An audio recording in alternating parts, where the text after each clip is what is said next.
And our next category is policy fail. This category honor those policies which fail, simply fail, everything fail. I don't know why we so fail. And the first failure is state-run boot camp targeting teenage boys who display effeminate behavior. Thank you very much for... I also want to... This nominee is the entire state government of Terengganu. We have to give them a very big award. Now, they want to have a state-run boot camp to cure teenage boy of effeminate behavior. Half you boys will be there. And they want to cure you of what? They want to cure you of the ability to comb your hair nicely, is it? They want to cure you of your ability to have nice things when you dress, is it? They want to cure you of your ability to speak nicely to people, is it? What they want to cure you of? They want you to dress badly, is it?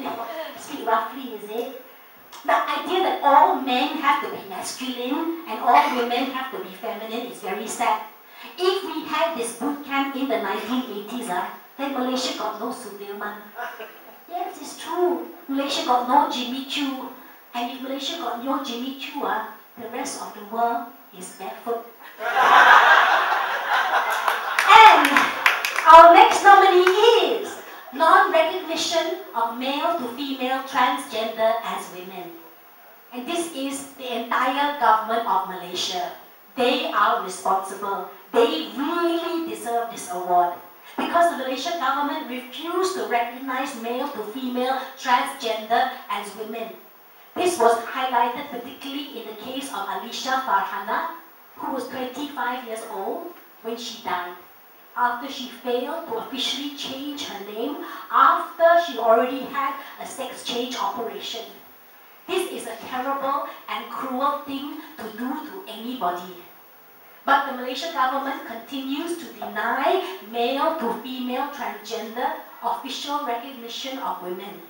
This causes so many problems from them when they try to live their life with the gender that they have chosen.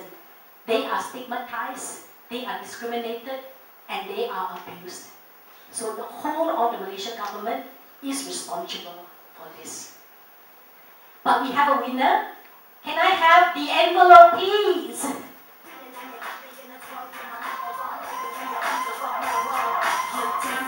Thank you. And the winner of the policy fail is state-run boot camp targeting teenage boys who display effeminate behavior.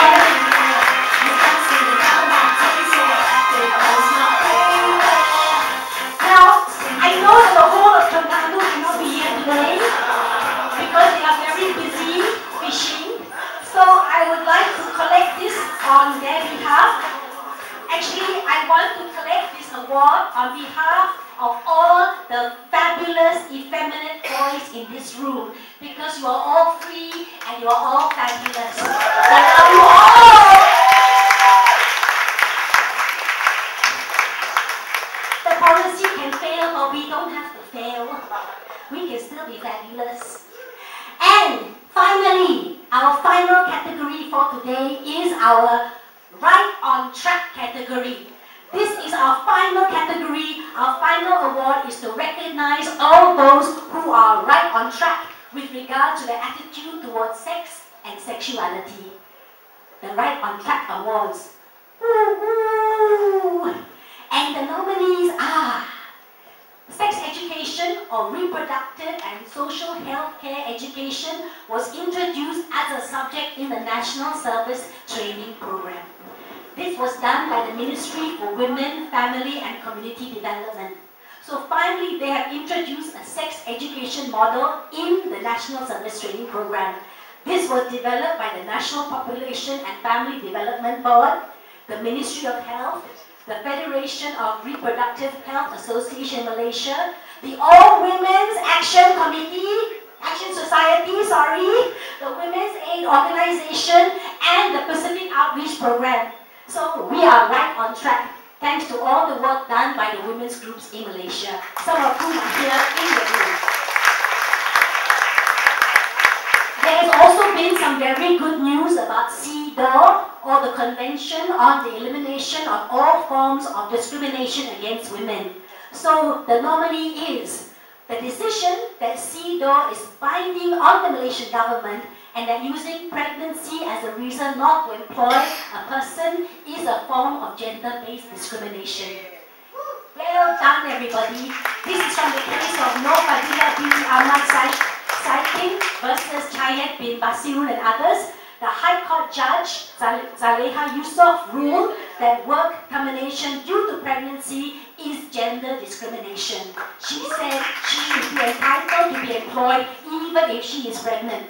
So if 15 years, count the numbers, 15 years after Malaysia ratified CEDAW, finally a local judge has shown the treaty is binding on the government.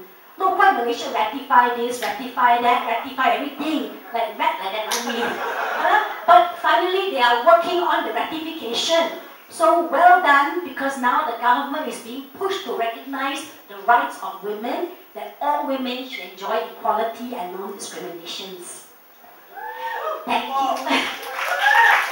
And our next nominee is opposing the ban on sexuality Merdeka and all threats and acts of violence against any Malaysian, including the LGBT community. And this was a statement issued by the Muslim Consultative Council of Buddhism, Christianity, Hinduism, Sikhism, and Taoism. They made the statement, they condemned the hateful speech directed at members of the community and the ban on the Sexuality Merdeka Festival. So this group stepped up and made the statement. They said no more hate speech. And I think for this, they deserve a round of applause. I know many of you in this room were affected by this. And our next nominee is the Domestic Violence Amendment. Positive changes have been introduced by the government to the Domestic Violence Act. They added psychological abuse, including emotional injury, to the definition of domestic violence. Before, they say, oh, you must see the black eye, you must see the broken bone, you must see the dead body, then we say it's violence. Now they accept that violence can be emotional, violence can be physical, physiological. So they also made domestic violence a seizable offense. This means the police can investigate and arrest immediately. They have the power to arrest if violence seems likely. They can stop the person from harassing their wife or their girlfriend, and they can stop them from communicating with them. After many years of hard work, finally the government has added the recommendations of women's groups to make the Domestic Violence Act more effective. And can I have the envelope, please? Who is going to be our final winner?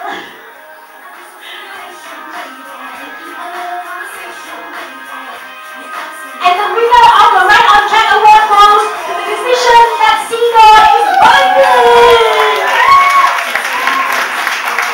And I would like somebody from the women's groups to accept this award on behalf of all the women's groups. Who's going to accept this award on behalf of all the women's groups? I would like all of you to know how hard all the women's groups have been working and how they have come together to work together to end gender inequality in this country.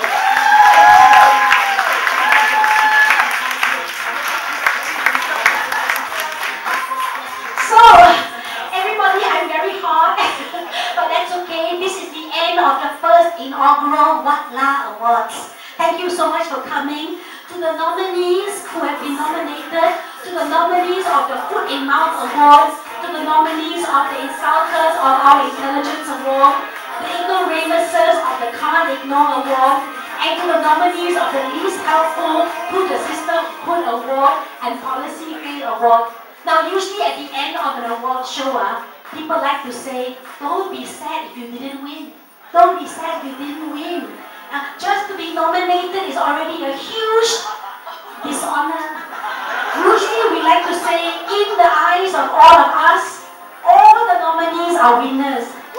But it's not true. You didn't win. Because all the nominees and the winners too, you're all losers. So to all the losers, all the Wat Lah award, well done. You are all losers, except for the last category. Okay, so please, for the losers, please give them a standing ovulation. Standing ovulation. And to the organizers of this event. Everyone, don't rate them as Ribena Berry. Thank you so much. Wasn't that a fantastic presentation? Okay, standing ovation from Miss Ribena Berry.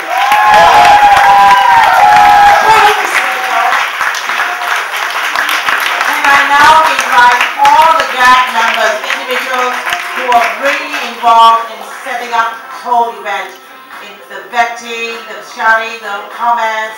Come on, Mira, Adib, Tasha, everybody come up on stage. Let's take a bow. Come on, Ranju. Right, let's take a bow. Thank you very much, everyone. See you next year. See you next year for the Aiyoh Wat Lah Awards. Thank you very much for coming.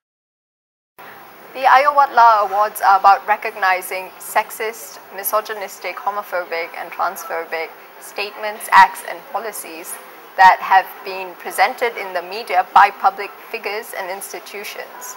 And the reason that we hold these awards is to raise public awareness on what exactly constitutes sexism, misogyny, homophobia and transphobia, and also to raise the standards of public discourse and the behavior of public figures, the policies that public institutions implement on the topic. We want a Malaysia that is free of discrimination on the basis of gender and sexuality. That's what we're pushing for.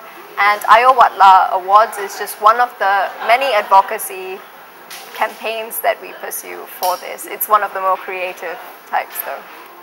Australia has had the Ernie Awards that's been going on for many years.